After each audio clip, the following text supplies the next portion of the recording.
another question also roots from the CCS directive, which brings European rules of public consultations into the process of implementation of CCS.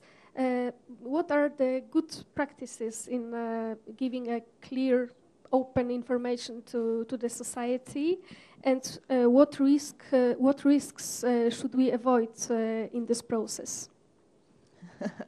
Good practices on public consultation. I think there's an element of good practice which is important here, which is to do with how you work with civil society. And I don't think I'm telling anybody anything they don't know by saying that most people who are inclined to be motivated about climate change in Europe at the moment do not view power sector companies with great favor. That may or may not be fair, but it is certainly the case that a power company is not automatically regarded as being on the side of the angels when they come up with a new project.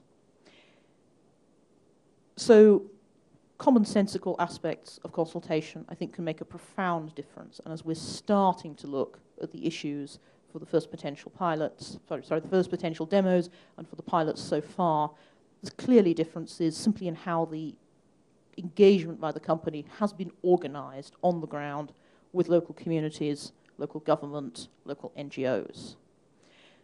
I think there's also a framing issue, however. There is a real danger that we end up with a public perception that CCS is something faintly akin to nuclear, that we are attempting to store something dangerous under the ground and therefore pretend that we don't have an environmental problem. That is certainly the framing that's put on this by my excellent colleagues at Greenpeace, who will be in the forefront of the battle against CCS. And they are against CCS because they think it's taking away resources, financial, political, from an investment in renewables. They see it as a competitor. There are different frames you could put on CCS. It's better to capture the CO2 than it is to emit it into the atmosphere. We already transport gases all over the world in long pipes. There's nothing new about that.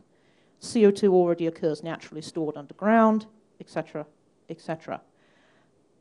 Clearly, the issue of leakage from storage is going to be critical. And one of the major aspects we're going to have to address is the monitoring of storage sites and who are seen as the objective authorities who the public will trust to do that. And that will, I'm afraid, not be the commercial partners. I think there is a role for geological institutes here. I think there's also, however, as I said, some arguments to be made about familiarity. I would love to get my hands on a map of the current gas storage sites for natural gas and the gas pipelines in Europe. If you walk through central Berlin, there are big blue pipes over your head which carry gas.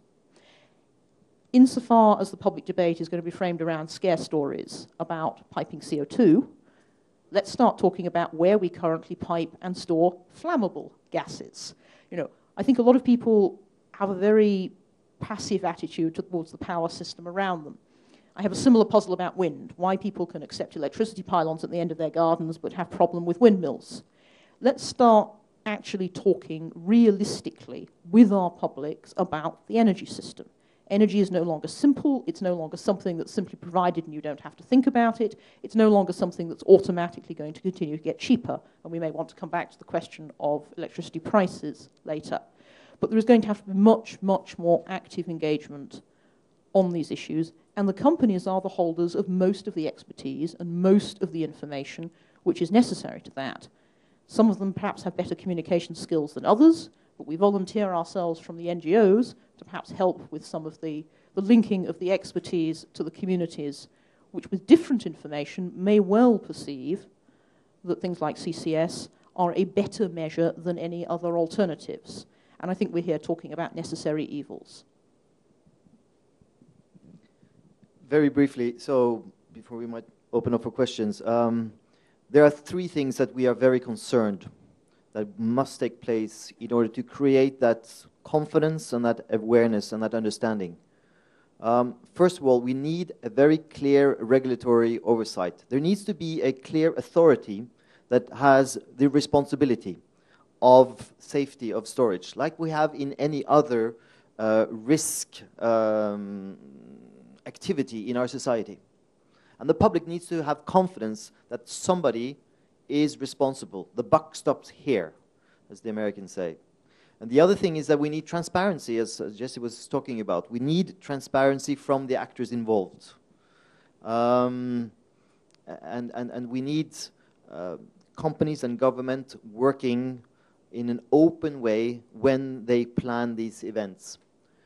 The example from Total, which it's a good example, but we also saw that they did a lot of preparation before they consulted the public. So the third element, in addition to transparency, is engagement. There needs to be a true engagement with civil society in the planning stage. If we do it the normal way, that industry with its engineers and its planners make the technology, and then they go to the government and they ask for a license, and then they go to the public to present the technology, the license, and their operations, well, then you're asking for trouble. So the thing is to get them involved at an early stage possible, so that civil society, whether it is the Greenpeaces of this society or whether it is the more favorable NGOs, that they all have a feeling that they can take part in it.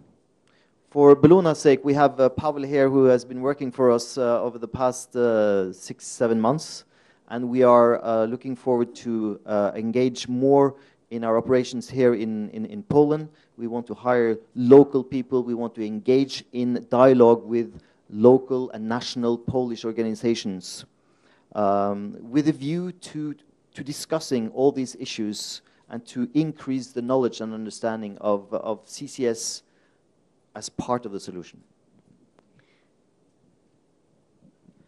I think even the industry has to say something here. Largely, we do agree. I think it's very important that we are, at the outset, very open. We need transparency, we need factual information, and I think we should avoid scare stories, because scare stories could lead to kickback, so to speak. I think the risks are much larger for us all if we do not inform society at large. And I think each individual country should in fact think of informing the public through the educational school system. Also think that for specific projects, okay, you have to follow the normal, at least as it is in Norway, normal environmental impact assessment procedures with hearings and so on, but you should actually also have local town hall meetings, giving those affected really the opportunity to ask, to get the answers, to really go into the issue as such. Because as indicated by Paul, rightly or wrongly, the industry may not always be the ones that the public do believe in if they don't meet them, just read things in a paper. He said so. I'm not saying it's right. But in summary, I think we do agree. Information is important, and we have a common objective here to be neutral, so to speak, to get the best available information to the public. That is the only sustainable way of doing this, I think.